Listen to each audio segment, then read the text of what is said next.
네, 안녕하세요. 정우성입니다. 네, 오늘은 메타 플랫폼스에 대한 해부를 한번 해보겠습니다.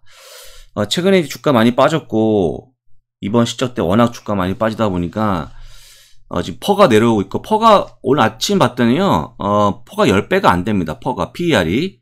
많이 빠져있는 그런 모습입니다. 마치, 퍼가 10배 이하면 뭐 금융주라든지 아니면 필수 소비자 같은 기업들처럼 보이는데 아직까지는 그래도 성장주의 성격을 더 띈다고 좀 보시면 되겠죠. 그래서 최근에 많이 빠져갖고 한번 좀 사볼까 하는 분들이 계시는데 저는 솔직히 지금은 아니라고 봅니다. 지금은. 그래서 그 이유를 같이 한번 말씀을 드릴 거니까요.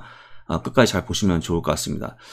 여러분들이 주식을 사실 때 무조건 주가만 많이 빠지면 사는 겁니까?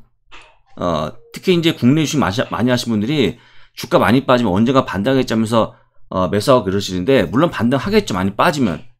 중요한 포인트 그게 아니고요.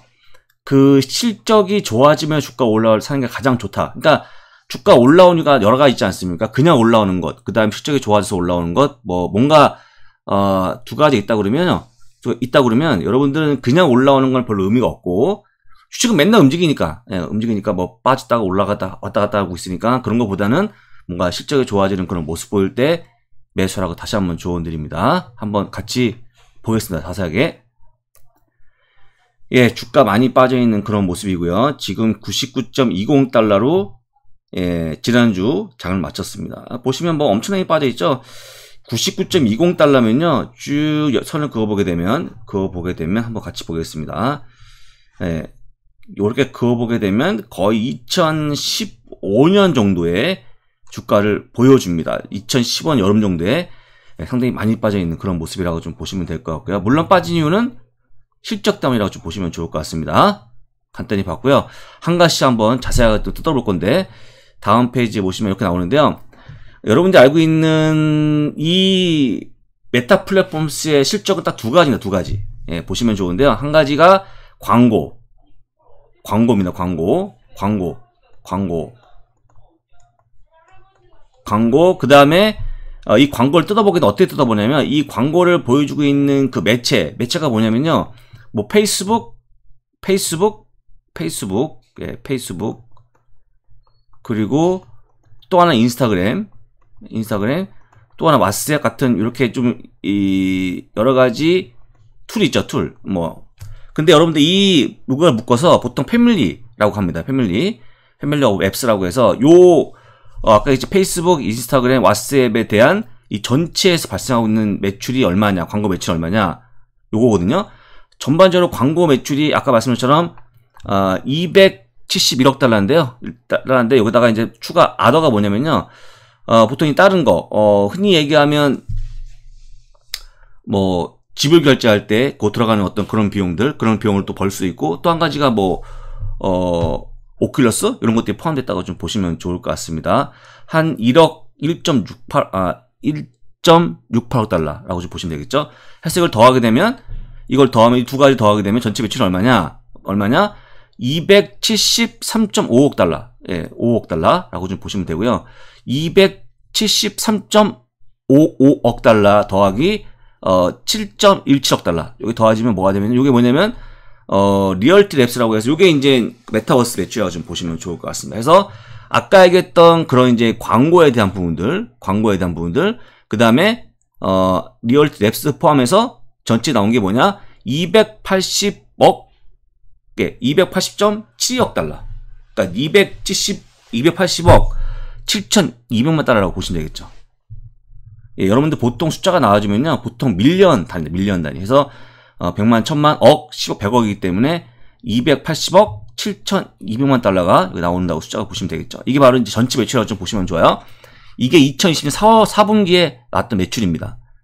됐죠? 그럼 이제 이걸 쭉 비교해 보시면 좋은데, 지금 보시면 그 이듬해 1분기, 2분기 쭉 가는 그 과정에서 보게 되면 전체적인 매출이 한번 고점을 찍고 꺾이는 그런 모습은 언제 꺾이냐가 되게 중요한데, 같이 한번 선을 좀 그어보겠습니다. 쭉 긋게 되면요, 여기서 잠깐만 다시 한번 이렇게 올라가다가 딱 정점을 찍고 급하게 내려오는 그런 모습 되겠죠? 이렇게 되겠죠. 이렇게 되는 건데, 그죠? 그래서 지금, 이제 이 작년도 4분기가 336억 달러. 그때 잘 나왔다고 보시면 될 것 같아요. 그 다음 꺾이는 그런 모습이 나오고 있다는 거 잘 보시고 계속 이어가도록 하겠습니다. 자, 이렇게 보시면요. 중요한 특징이 뭐냐? 일단은 작년 4분기에 찍고 내려오고 있다. 그런 거. 근데 그 내려오는 폭이, 점점 내려오고 있다고 보시면 될 것 같고요. 그 다음에 또 한 가지. 이 리얼리티 랩스에 대한 요 매출은요. 계속 조금 하강하고 있다. 그때 정점을 찍고 나서 쭉 내려오고 있다는 거 보여드리고, 요게 이제 추세라고 좀 보시면 좋을 것 같고요. 전반적으로 이제 이렇게 되겠죠.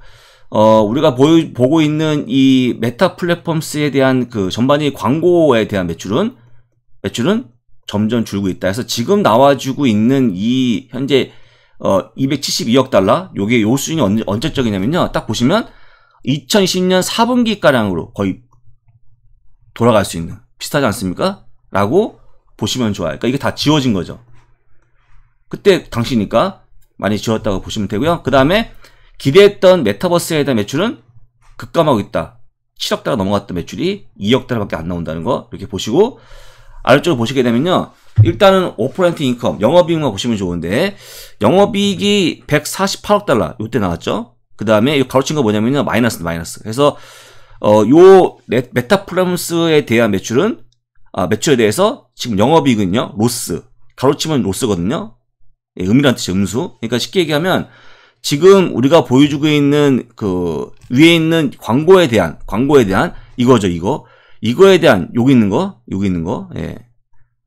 패밀리 오브 앱스에 대한 요 매출에 대한 영업이익은 얼마냐? 148억 달러가 나온다는 거고요. 그죠? 그 다음에 여기 나와주고 있는 요 숫자, 요 음수는요. 여기 리얼티 랩스에 대한 영업이익이 마이너스다 라는 걸 좀 보여주는 겁니다. 쉽죠? 여기까지 오시면 될 것 같고. 그러면 이제 이걸 다 계산을 어떻게 하는 거냐? 148억 빼기 20억 달러. 물론 148억 7,400만 달러라고 하면 되고, 그 다음 빼기 20억 9,900만 달러 되는 거죠. 그러면 얼마가 나오냐? 127억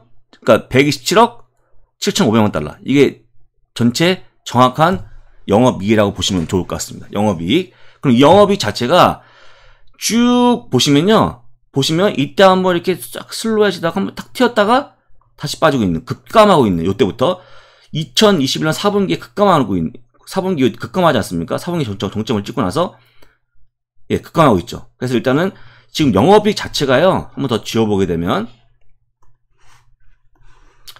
지금 영업이익 자체가 보시면 되게 많이 줄었어요. 근데 왜 줄었냐?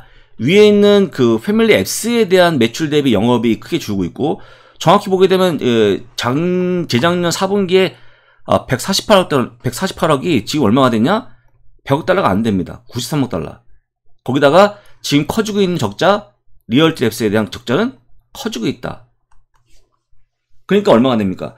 지금 56억 달러 크게 줄었죠. 원래 127억 달러가 나왔던 게 지금 56억 달러밖에 안 나온다는 겁니다. 그러면 전체적으로 보게 되면 오퍼레이팅 마진, 어떤 건 이 마진이 무슨 뜻이냐면요. 여러분들 여기서 전체적인 이 매출에서 이 단기 영업이익이 차지하고 있는 그 비중을 보여주는 거거든요. 비중?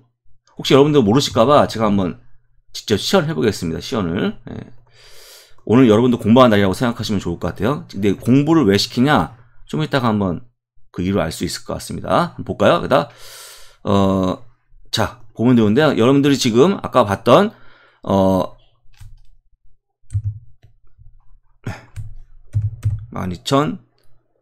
12,775 여기 나오죠. 이거죠. 영업이익 나누기 이거 280.72억 달러. 280 이거 딱 하면 엔터 치면 딱 나오죠. 45.5 근데 반올림하니까 46% 딱 나오죠. 예, 이걸 뜻하는 거예요. 이걸 뜻하는 겁니다. 그래서 여러분들이 그냥 마진율 하면 매출 대비 얼마나 이게 얼마나 벌고 있는 거냐 그 비중을 보여주는 거거든요. 앞으로 딱 그 이유를 딱 뜻을 아시면 좋을 것 같아요. 마진하면 오퍼레이팅 마진 이런 게 나오면 매출 대비 얼마나 현재 그 영업이익이 좋아지고 있냐를 물어보는 거구나 라고 보시면 좋거든요. 이 마진율은요 각 항목마다 넣을 수가 있거든요. 항상 얘기하는 거 매출 대비 얼마나 올라온 거냐 하는 거 보여준 거니까 보시면 좋은데, 어쨌거나 46%에서 점차 빠져갖고 드디어 20%를 위협하고 있다. 그죠? 있다. 근데 여기서 중요한 표가 뭐냐면요. 이 떨어지고 있는 폭을 보셔야 됩니다. 이 폭을. 30%에서 초반에 빠졌다가 지금 30% 깨지고 나서 더 급감하고 있는 이 추세가 계속 더 빠지고 있는 그런 모습이라고 보시면 좋아요. 이걸 보실 때 어떤 그런 관점을 그렇게 보시면 됩니다. 그래서 전반적으로 실적을 봤습니다. 봤죠? 그래서 여러분 어떤 걸 느꼈습니까? 야, 4분기부터 엄청나게 빠지는 그런 모습 보이네. 4분기가 왜 고점이냐면 이때 중요한 발표가 나오죠. 주가도 급감했고 좀 이따 같이 계속 보실 건데 이때가 무슨 얘기가 나오냐면요. 전반적으로 광고 수익도 주고 있지만 가장 중요한 포인트 iOS의 그러니까 애플의 개인정보 강화 때문에 타겟 광고가 어려워진다라는 멘트가 나와요. 기억하실 거예요. 죄송합니다. 글자가 못 썼네요. 제가 다시 써보게 되면 이거죠. 애플에 대해서 개인정보 강화에 대한 얘기가 나옵니다.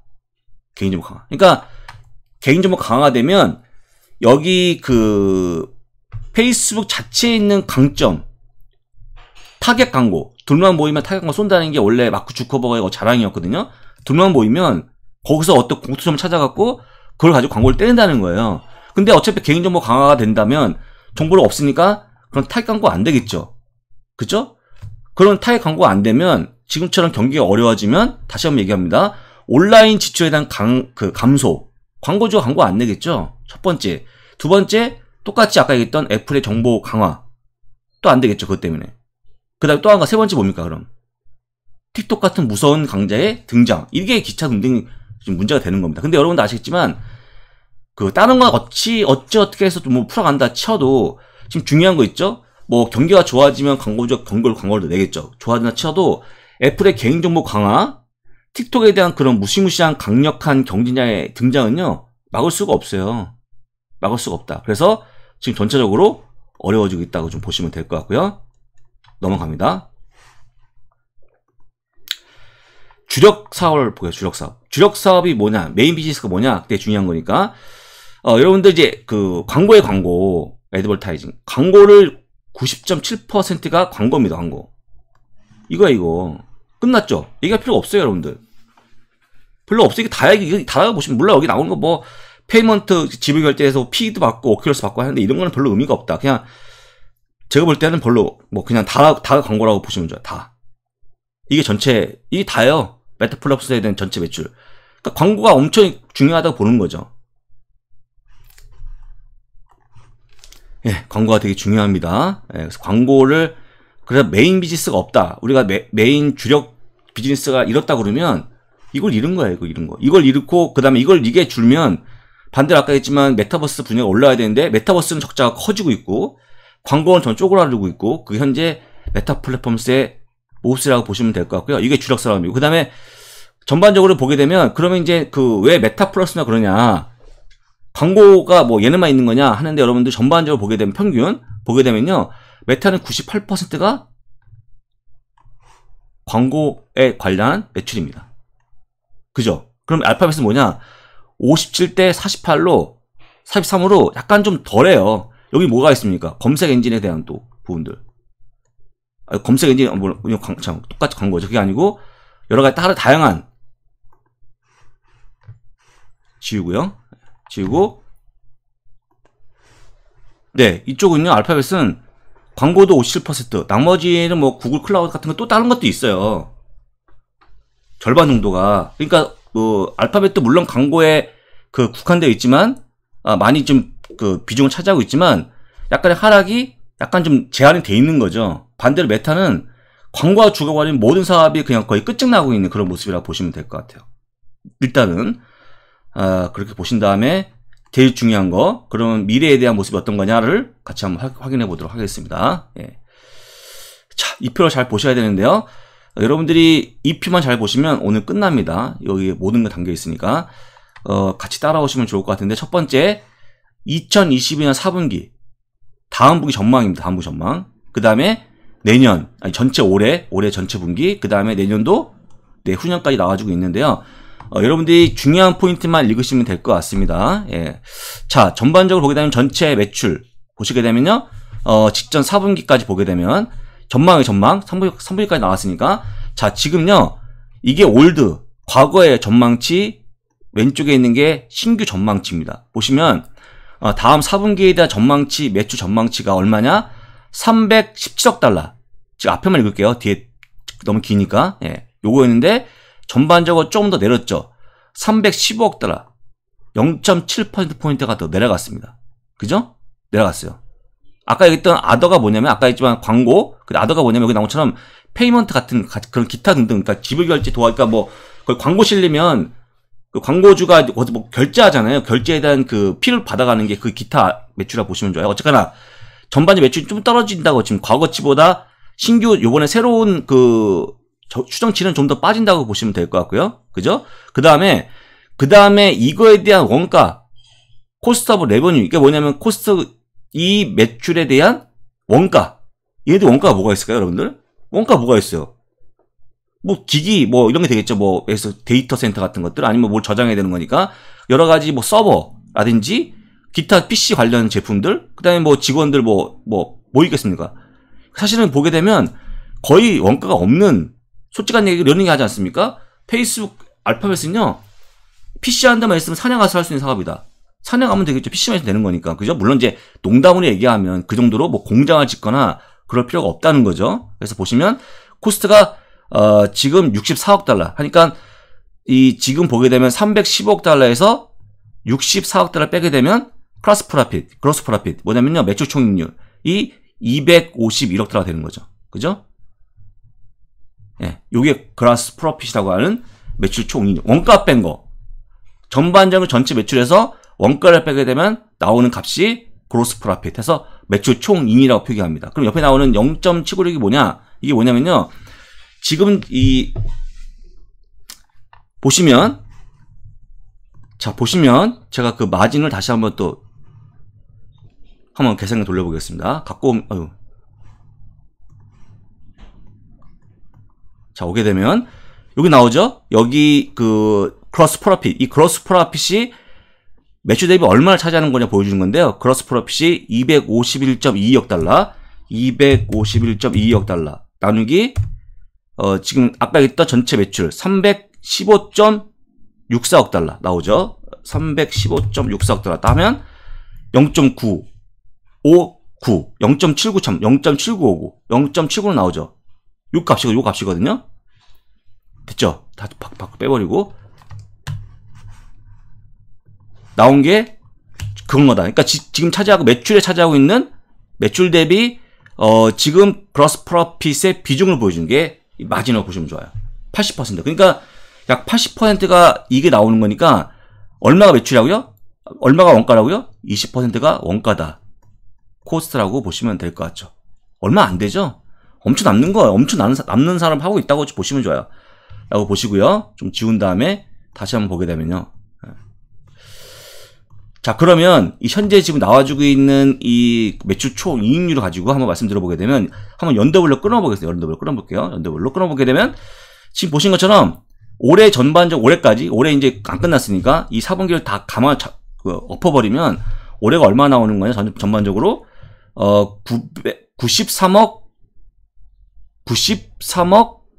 932억 달러 요거죠. 요거 원래는요 914억 달러였어요. 근데 좀 올라갔죠. 1.9%포인트가 올라갔다. 델타가 이제 그 차이거든요. 올라갔다. 보시면 되겠죠. 그래서 원래 79%에서 80.4%까지 더 증가했다. 여기까지 좋아요.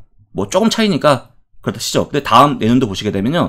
여기서부터가 어려워지고 있는 그 값이 나오는데 지금 원래 과거에 예상했던 2023년에 대한 매출이 952억 달러였거든요.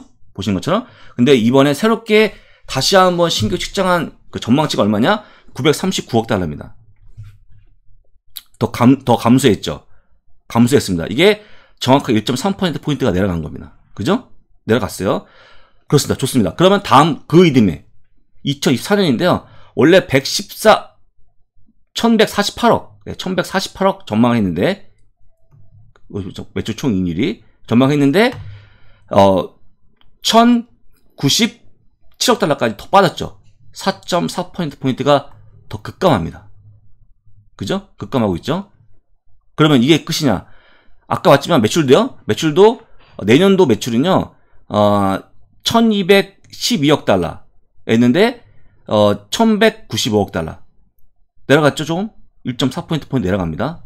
그 다음에 그 이듬해, 1452억 달러였는데, 1397억 달러까지 더 내려가죠. 3.8%포인트. 그러니까 점점 해가 지나갈수록, 물론, 조금 증가하는 건 맞습니다만, 매출은 증가하죠. 매출은 증가하는데, 증가 속도가 점점 더 떨어지고 있다. 어떤 것 때문에? 아까 얘기했던 광고주에 대한 광고주가 지출 안 한다는 거, 물론 그때가 되면 할 수도 있겠지만, 두 번째, 달러 강세. 그 다음에, 개인정보 강화는 일로 깔려 있는 거고, 그 다음에 여러분 아시겠지만, 경쟁자의 등장. 이걸 감안했더니, 더 빠진다고 보는 겁니다. 과거치보다 점점 더 낮게 본다고 볼 수 있을 것 같아요. 이게 안 좋은 겁니다. 안 좋은 거죠. 전망치가 더 내려간다는 거죠. 해서 보시고, 그 다음에 여러분들 그런 광고를 쭉 보시면 좋은데, 가장 중요한 폭이 나오는데요. 여러분들 에비타 보시면 돼요. 에비타 보시면 좋은데, 에비타 보시기 전에 요거 하나 보시죠. 같이. 예. 자, 이겁니다. 스탁 베이스드 컴펜세이션. 이게 뭐냐면요. 여러분들 흔히 얘기하는 그 주택 보상, 그러니까 주식 보상. 그러니까 뭐 스탁 옵션 같은 거라고 보시면 돼요. 그러니까 이건 그 보상을 해주고 주식이 나오는 거기 때문에 일단은 이쪽에서 보게 되면 메타 플랫폼에서 보게 되면 약간 비용이라고 좀 보시면 되겠죠. 비용이라고. 근데 보시는 것처럼 비용인데요. 비용이 전반적으로 비용이 점점 증가하는 그런 모습이 나옵니다. 지금은 228억 달러, 28억 달러. 그 다음에 187억 달러. 이건 이제 4분기 뿐이고, 이게 이제 2020 전체입니다. 118억 달러. 그 다음에 내년은 148억 달러. 내후년에 165억 달러. 점점 커지고 있죠. 커지고 있는데 더 중요한 포인트가 뭐냐면 과거에 생각했던 것보다 2.8%포인트가 더 증가했고요. 2023년도에는요. 과거 생각한 것보다 30.4%가 더 증가했습니다. 이거 보시게 되면 44% 거의 증가했죠. 과거에 예측한 것 지금 더 증가하고 있는 거니까 쓸데없이 지금 이제 그런 필요 없는, 물론 이제 스탁 옵션도 필요하죠. 필요한데 그런 비용이 추가되고 있다라는 걸 보시면 되고요. 여러분들이 지금 가장 치명적이고 나오고 있는 그 인력에 대한 부분도 보시면 좋은데요. 인력이 거의 안 줄었어요, 지금요. 줄이려고 계획만 하고 있는 거죠. 여러분들 보시면 이 표에서 보시면 인력에 대한 인건비를 보시면 좋은데 어디 항목이냐면 여기를 보시면 좋아요. 이쪽인데요. 이게 사실 이제 그 급여 항목이라고 보시면 좋거든요. 보시게 되면 지금 올해 전반적으로 116억 달러 정도 나왔다고 보시면 되는데, 그 다음에는 134억 달러, 그 다음에는 149억 달러 더 증가하고 있죠. 비용이 감소하는 게 아닙니다. 그래서 그 주커버거 머릿속에는 어떻게 하면 좀 뭔가 내보낼 수 있을까라는 걸 고민을 많이 할 것 같아요. 쭉 보시면서 보게 되면, 그럼 이제 이런 걸 다 감안해 갖고 다 볼 수 없으니까 지우고 나서, 그래 갖고 나오는 게 여기 나오고 있는 그 에비타라고 하는데, 에비타가 뭐냐면 전반적으로 나왔던 어닝이 있는데 뭐가, 제가 써서 말씀드릴게요. 에비타 어닝이 있는데 뭐 하기 직전 비포, 뭐 하기 전에 어닝이다. 뭐 하기 전이냐? 에비타죠. 에비타. I 인터레스트, T 텍스, DA 디프레이션 에모니타이제이션. 예, 이게 이제 감가상각비 있거든요. 그러니까 이자 비용 텍스 감가상각 비용을 빼기 직전의 어닝. 이게 비포니까요. 비포. 전이자는 뜻이. 예. 전에 이걸 제하기 직전에 어닝. 이걸 다 포함한 거죠. 그러니까 이걸 포함해야지, 만약에 값이 나왔는데 뭐 이자 비용 때문에 이게 적어졌다든지 텍스 때문에 적어졌다든지 감가상각 때문에 적어졌으면 뭔가 좀 제대로 된 이익이 아니기 때문에 이걸 다 합쳐갖고 보여주는 게 에비타라고 보시면 좋아요. 아직 본연의 이익이라고 보시면 되겠죠. 그 값을 보시면 좋은데, 그렇게 배웠다고 치고 자세히 보게 되면요. 지금 에비타가 올해 전반적 올해까지 보게 되면 지금 에비타 기준으로 보게 되면 508억 달러. 그래서 이게 전체적으로 차지하는 비중이, 이게 또 많이 나온 마진이 뭡니까? 이게 마진은 이 에비타 차지하고 있는 이익이 508억 달러인데, 늘 얘기했죠. 예, 여기 나와주고 있는 매출 대비예요. 매출 대비. 한번 같이 볼게요. 다시 한번 해볼게요. 여러분들 이게 중요한 거니까. 자, 여기 나오고 있는 508.94억 달러. 나누기 1160.08달러 딱 나오죠?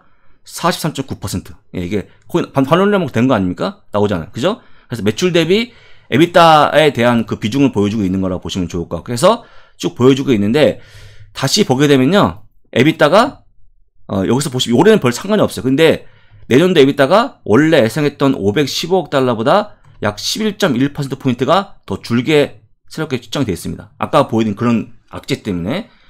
가장 큰 게 옆에 있는 건데요, 2년 뒤에 대한 에비타는요 682억 달러에서 556억 달러로 18.6%가 크게 감소합니다. 올해 전에 했던 예상치보다. 지금 신규 예상치가 이번에 바뀐 거, 여러분들 실적이라는 게 하나가 딱 무너지면 차차 바뀝니다. 내년, 내후년 쭉쭉 우리가 예상할 수 있는 정도까지. 근데 치명적으로 에비타 마진율이 나빠지는 거. 쉽게 하면 영업이익보다 좀 더 세밀한 건데 많이 준 거죠. 이익이 감소한다는 거죠. 그래서 어느 정도까지 빠지냐면요, 이 마진율이 드디어 39.8% 3자를 본다는 겁니다. 3자로. 이게 여러분들 아까 얘기했습니다만, 이게 이런 기업들이 성장이 좋으면 이게 대단히 좋은 마진율이죠. 근데 이게 점점 감소하겠다는 거 보시면 될 것 같고요. 더 안 좋은 게 아래쪽에 나오는 건데, 이게 지금 이제 EPS에 대한 모습입니다. EPS가 원래 9.05에서 올해입니다. 9.05에서 9달러로 얼마 안 바뀌었어요. 1%포인트. 그런데 내년에 끝내줍니다. 8.90에서 신규로 바뀐 게요, 5.80으로 무려 34.8%포인트가 더 깎였어요. 아주 부정적으로 본다는 겁니다. 아주 부정적으로. 더 보게 되면요, 내후년에 모습 보시게 되면 전반적으로 EPS가 13.25에서 7.69로 거의 반토막 납니다. 42%로. 여러분들 왜 많이 빠진지 이제 이해됩니까? 이거를 수많은 월가에서 이 회사에서 제출한 것과 그 월가 전망하고 있는 이 표가 나오자마자 왜 급감한지 알겠어요? 왜 너도 나도 답답해서 이 목표주가 내리는지 혹시 아시겠습니까, 여러분들? 그때 이것만 보시면 돼요. 2년 뒤에 보시게 되면요, 점점 뭔가 악화되고 있죠. 이익은 줄고 있고 적자된다. 비용은 더 많이 나가는 모습. 이게 굉장히 치명적이라고 보시면 좋을 것 같아요. 이게.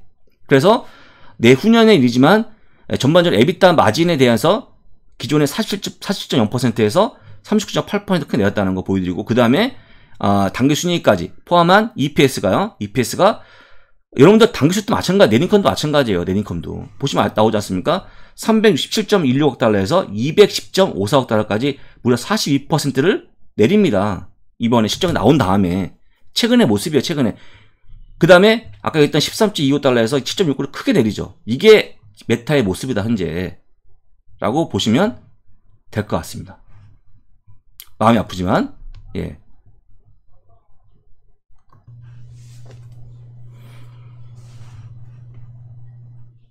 자, 하여간 메타 플랫폼스, 중요한 거 제가 말씀드렸죠. 주력 사업에 약간 희망이 조금 감소하고 있다. 그 다음에 아까 보였던 그 광고에 대한 매출이 혹시 좀 줄게 되면 반대쪽에서 메타버스에 관련한 매출이 올라야 되는데 오히려 적자가 더 커지고 있다는 것까지 말씀 좀 드렸습니다. 기억하시면 될 것 같고요.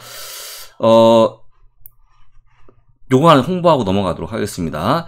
제4회 글로벌 주식자 자격증 성급시험이 일정이 드디어 잡혔습니다. 예. 2022년 12월 18일 일요일날 오전 10시부터 2시간 동안 진행하고요. 시험 보는 장소는 서울 용산 철도고등학교에서 시행을 하겠습니다. 응시는요, 12월 16일까지 마감하도록 하겠습니다. 그래서 여러분들 이번 시험 왜 봐야 되는 거냐면, 발급 기간에 이브로드캐스팅 3%가 이번에 추가돼 갔고요. 3% 같이 공동 진행하는 겁니다. 공동 진행하는 거. 그래서 여러분들 이것만 기억하시면 좋을 것 같아요. 이 시험 뭐 자격증 이거 뭐 그냥 너희끼리 만든 거 아니냐, 그게 아닙니다. 금융위원회를 통해서 등록된 국내 최초의 그리고 유일의 해외 자격증이니까 보시면 좋을 것 같다. 자세한 그 응시는요, 이 사이트 주소가 www.mizumi.co.kr 미주미, 예, mizumi.co.kr 가셔갖고 응시하시면 될 것 같고요. 아직까지 페이지가 지금 만들고 있는 중이기 때문에 좀 썰렁해 보입니다만, 조금 시작 좋아질 것이라는 거 말씀드리고, 시험이 여러분도 아시겠지만 국내 기존 자격증들은 대부분 다 한국금융투자협회에서 만든 거죠. 옆에 보신 것처럼 이게 다 한국금융투자협회에 있는 거고 해외는 유일하게 저희가 갖고 있는 자격증입니다. 이게 여러분들 공식 사이트에 나오는 거거든요. 여러분들이 이제 나중에 가서 확인해 보시겠지만 국내 등록 자격증들은 대부분 다 금융은 금융투자협회 아니면 저희가 보유하고 있습니다. 근데 해외는 저희밖에 없다는 거 말씀드리고 이게 왜 이렇게 어렵냐면요. 아까도 얘기했습니다만 금융위원회의 검토를 거쳐야지만 등록할 수 있거든요. 금융 자격증은 쉬운 게 아니죠. 쉬운 게 아닙니다. 그래서 여러분들 이게 쉬운 게 아니다 보니까 최근에 이런 기사가 나왔죠. 여의도의 실수. 이게 여러분들 이제 약간 풍자한 건데 그 중국에 있는 그 있지 않습니까? 그 브랜드 있잖아요. 그게 이제 마치 너무나 큰일 내다 보니까 약간의 그런 걸로 좀 우스꽝스럽게 표현한 건데 저도 이제 여의도에 실수를 해갖고 국내 최초 유일의 자격증을 만들었다. 그 다음에 내년에 제가 이제 국가 공인 자격증에 다시 한번 응시할 수 있거든요. 지금은 등록 자격증이고 등록 자격증 해서 여러분들 뭐 어떤 분들은 뭐 금융투자협회에 있는 게 국가 자격증 생각하지 그게 안 똑같은 등록 자격증입니다. 국내인 등록 자격증.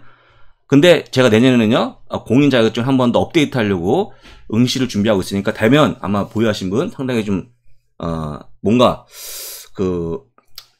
잘 되지 않을까 생각 들고요. 그래서 여러분들 꼭 한번 보시라고 다시 한번 조언 드리니까 꼭 한번 보시면 좋을 것 같습니다.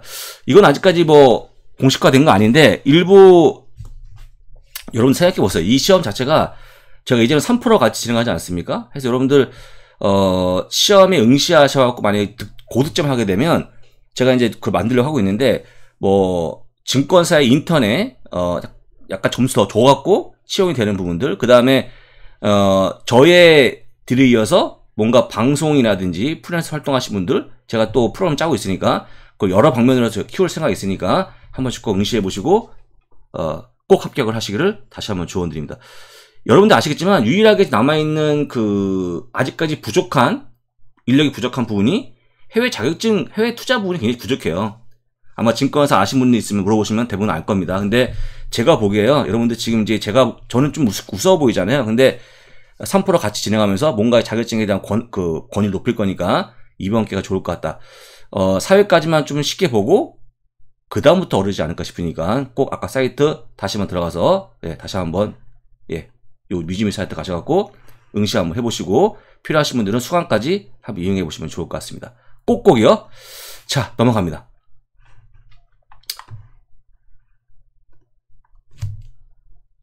자, 여러분들 아까 보여드린 것처럼 그래서 보여드렸던 것처럼 4분기에 아주 급감했던 거 다시 한번 3분기에 그 악몽이 나오고 있는데 내용은 똑같습니다. 똑같은데 그때와 더 주가 하락하다 보니까 더 어려운 마음이 좀 들고 있는데 사실 이제 이때 제가 이걸 왜 보여드리는 거냐면 요때 내용이 나왔어요. 요때 스냅이 빠지면서 이제는 애플 때문에 개인정보 강화 때문에 어려워지겠구나 해서 나왔기 때문에 그때 당시 한 1년치 2년째 직접이 또 나오거든요. 그래서 아까 제가 보여드린 것처럼 그런 걸 본다 그러면 뭔가 좀 어려워지는 게 아닌가 싶어서 작년에 다 아시겠지만 작년에 제가 이맘때 한 10월경이었죠. 갑자기 10월경부터 제가 메타 플랫폼스에 대한 그때 페이스북이었죠. 페이스북에 대한 매도 의견을 강하게 제시했죠. 제가 사실 하지 말라고 하죠. 여러분들 니콜라라든지 돈 못 버는 기업들, 아이온큐라든지 이런 것들 하지 말라고 조언 드려도 뭘 팔라고 조언 되지 않거든요. 그때 당시만 상당히 좀 페이스북에 대한 관심이 컸고 페이스북 주주분들이요. 국내 예탁원 기준 거의 상위였어요. 링크돼 있었어요. 근데 그때 얘기하고 제가 욕을 엄청나게 먹었거든요. 네가 뭔데 그러냐 말씀하시고 그랬거든요. 근데 지금도 변함이 없는 게 코어 비즈니스를 침해할 수 있을 만한 내용이 나와주면 다시 한번 고민해 보셔야 됩니다, 여러분들. 광고는 타깃 광고에 대한 우리가 그렇게 좋은 광고에 대해서 이 페이스북에 그만큼 그것 때문에 높은 평가를 한 거거든요. 근데 그게 사라지게 되면 그 다음에 나올 만한 새로운 비즈니스. 여러분들 아시겠지만 애플이 지금 새로운 비즈니스가 뭐가 있습니까? 애플은 점점 도와주고 있는 게 서비스 분야 매출 아니겠습니까? 우리가 흔히 보고 있는 애플 뮤직, 애플 TV, 아케이드 이런 거거든요. 그 다음에 여러분들 엔비디아가 뭐라 하시지만 엔비디아의 또 향후에 또 매출이 뭡니까? 점점 클라우드 쪽 데이터 센터에 대한 관심이 커지고 있고 클라우드 데이터 센터에 대한 매출 비중이 점점 50% 넘어가는 그런 모습이 나오는 거 아니겠습니까? 현재까지도 계속 상승하고 그 사업 자체가 증가하고 있고 그런 것도 있어야 되는데 지금 뭔가 조금 메타 플랫폼스는 미래에 대한 사업이 조금 뭔가 주춤하는 게 아닌가 싶어서 그때도 말씀드렸고 지금 똑같은 의견을 제시하는 거니까 자 참고해서 한번 대응하시면 좋을 것 같습니다.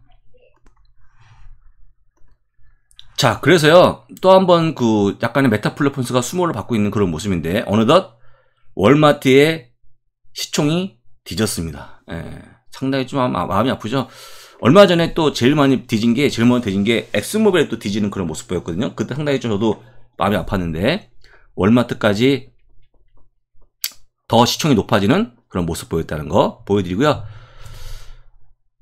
예, 요거 보시면 좋을 것 같아요. 일단 지금 관련해서 지금 EPS에 대한 좀 내려가고 있는 그런 모습이 나와주면서 지금 꺾어지고 있는 그런 모습인데 지금 여러분들이 보고 있는 이 위에 있는 진한 파란색? 예, 진한 파란색? 이게 내후년의 모습입니다. EPS 계속 빠지고 있죠. 아까 보여드렸지 않습니까? 예. 많이 빠졌죠. 그 다음에 노란색이 내년, 하늘색이 올해의 모습이기 때문에 이 증가하는 건 맞습니다만 점점 처음에 생각했던 거 내리고 있다. 올 초 작년 말만 해도요. 2024년이 되면 야 $20 주당 수익이 나온다 생각했어요. 근데 지금 얼마입니까? 지금 $10 거의 아까 보이는 쪽 $9 밖에 안 돼요. 반토막 이상 났습니다. 반토막 이상. 그만큼 더욱더 시간이 지나면서 안 좋아지고 있다. 안 좋아지고 있다. 예. 그것만 잘 기억하시면 좋을까 끝으로 한번 이걸 한번 차트로 한번 확인해 보겠습니다. 예, 이겁니다. GX에 보여주고 있는 그림인데 지금 엄청나게 EPS 급감하고 있고요. 자, 2024년에 한번 다시 가볼게요. 여러분들이 다시 봐야 되는 거니까 딱 선을 긋게 되면요. 조금 뭐한 그림이다만 딱 선을 긋게 되면 자, 보이죠? 2024년에 $9가 밖에 안 돼요, 지금. 원래 아까 얼마였다고요? EPS $20였어, $20. 그럼 주가 이렇게 올라가야 되거든요. 이렇게 올라가야 되거든요. 거꾸로 이게 뭐 하는 겁니까?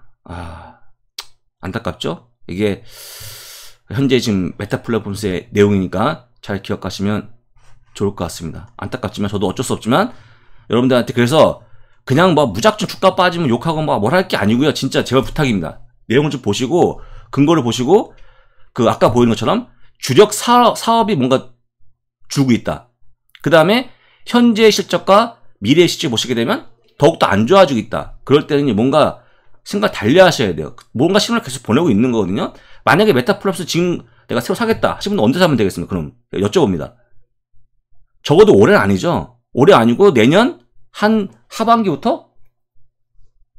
그쵸? 이거 그림이 보여주고 있잖아. 하반기부터 좋아질지 모른다는 전망치를 따라서 그때만 보면 되겠죠. 아니면 그때도 안 될 수 있어요. 어쨌거나.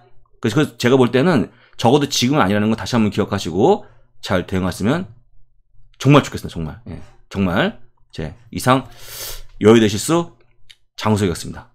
감사합니다.